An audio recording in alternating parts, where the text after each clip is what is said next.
ప్రసాద్ గారు ఇప్పుడు ఇక్కడ చూసుకుంటే ఆల్ ఓవర్గా ఒక్కొక్క చోట ఒక్కొక్క మొక్క పెట్టారు. అంటే ఈ మొక్కల్ని అంటే పర్టికులర్గా ఇదే ప్లేస్లో పెట్టాలన్న రూల్ ఉందా, లేకపోతే ఎక్కడైనా పెట్టుకోవచ్చా ఇప్పుడున్న ప్లేస్లో? ఏ క్రమంలో పెట్టాలి? అయితే మీరు అడిగిన దానికి ఏంటంటే ఈ అల్లం వచ్చేసి సెమీ షేడ్ కావాలి. అల్లం కానీ పసుపు కానీ సెమీ షేడు డాన్సింగ్ షేడ్ ఉంటే బాగా వస్తాయి. ఇంకొకటి ఏంటంటే ఈ రేజ్డ్ బెడ్స్ ఎందుకు వేసుకోవాలి అంటే ఈ రేజ్డ్ బెడ్స్ వల్ల భూమి అనేది ఎప్పుడు గుల్లబారి ఉంటుంది. ఇప్పుడు మీరు అల్లం తీసుకున్నారనుకోండి, అల్లం ఎప్పుడు భూమి లోపట వచ్చేది, పసుపు భూమి లోపట వచ్చేది, ఆలుగడ్డ భూమి లోపట వచ్చేది. ఈ భూమి లోపట వస్తే అంటే దానికి ఏంటంటే సపోజ్ వర్షాకాలం ఉందనుకోండి, సమాంతరమైన నేలలు ఏమవుతాయి, మొత్తం నీళ్ళు అనేది స్టోర్ అయి ఉంటాయి. అదే మీరు రేజ్డ్ బెడ్స్ తీసుకుంటే ఏమవుతుందంటే ఎక్సెస్ వాటర్ ఇమీడియట్ కాలువలకు వెళ్ళిపోతుంది, కాలువల నుంచి బయటకు వెళ్ళిపోతుంది. ఆ వ్యవస్థ ఉంటుంది. దానివల్ల ఏంటంటే లోపల కుళ్ళిపోదు, ఏదైనా గడ్డ కానీ అల్లం కానీ పసుపు కుళ్ళిపోదు. ఆ అడ్వాంటేజ్ ఒకటి ఉంటుంది, ఎక్కువ ఊరుతుంది, ప్రొడక్షన్ వైజ్గా మనం ఎక్కువ పొందొచ్చు అట్లా అన్నట్టు. ఈ ఉదాహరణకి ఒక బెడ్ని ఇప్పుడు మీరు పర్మనెంట్ బెడ్ అంటున్నారు కదా, ఒక్కసారి వేసుకుంటే ఎంతకాలం వచ్చే అవకాశం? లైఫ్ లాంగ్ మీరు ఎన్ని రోజులు కూరగాయలు తీసుకుంటే అన్నీ. అయితే దీనికి మనం ఏం చేయాలి అంటే ఇప్పుడు మీరు చూశారు కదా, ప్రతి బెడ్ పక్కన మునిగా గ్లైరిసిడే పెట్టేసి ఈ బెడ్ మీద ఎప్పుడు ఒక ఫీట్ మందం పెంచుకోవాలి. ఫీటున్నర 2 ఫీట్లు పెంచుకున్నట్టయితే రోజుకు దానికి కావాల్సిన ఎరువు రోజు వచ్చేస్తుంది, మీకు కలుపు కంట్రోల్ ఉంటుంది.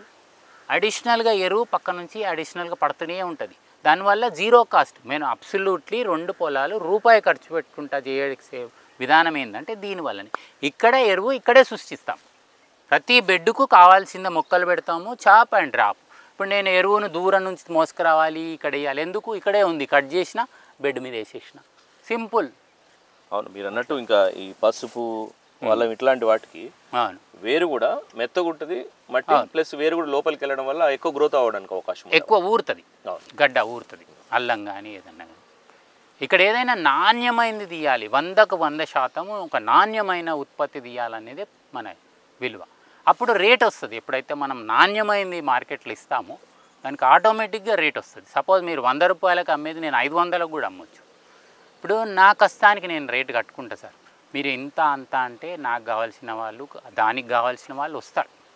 అంతేగాని నేనే అంటే ఒక రైతు ఆర్థికంగా ఎప్పుడు అభివృద్ధి చెందుతాడో సిటీ వాళ్ళందరూ ఆరోగ్యపరంగా అభివృద్ధి చెందుతారు అట్లా అన్నట్టు. కనీసం ఇక్కడ ఏమవుతుందంటే ఈ చొక్కాకున్న విలువ శరీరానికి లేకుండా పోతుంది. అంటే చొక్కా కాస్ట్లీ చేస్తున్నారు, తినేది మాత్రం కోసి చేస్తున్నారు. సహజంగా కొట్టేసిన మునగ చెట్లు ఇవన్నీ ఉన్నాయి మామూలుగా, ఈ వరుసగా కర్రలను కొట్టేసి పడేసినారు. దీనివల్ల ఉపయోగం ఏంటి? ఇది మంచి ప్రశ్న.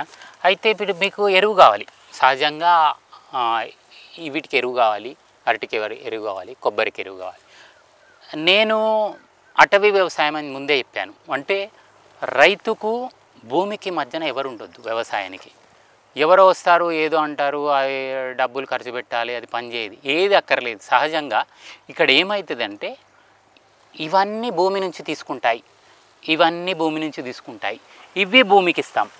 చూడండి, ఇది వచ్చేసి 4.5 అడుగుల బెడ్డు. మీరు ఒకసారి భూమిని గమనించండి, ఒకసారి చూడండి.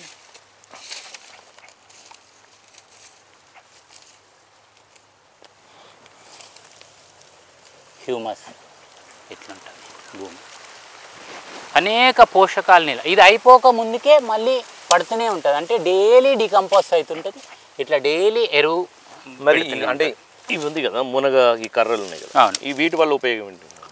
ఇప్పుడు ఫస్ట్ ఆకులు కూలిపోతాయి, తర్వాత చిన్న కర్రలు కూలిపోతాయి, డైలీ ఇది కూడా కుళ్ళిపోతుంది. మీరు 1 ఇయర్ తర్వాత డైలీ ఇది కుళ్ళిపోతూనే ఉంటుంది. డైలీ క్రియ అన్నట్టు ఇది మా దృష్టిలో ఏంటంటే ఇది బియ్యం.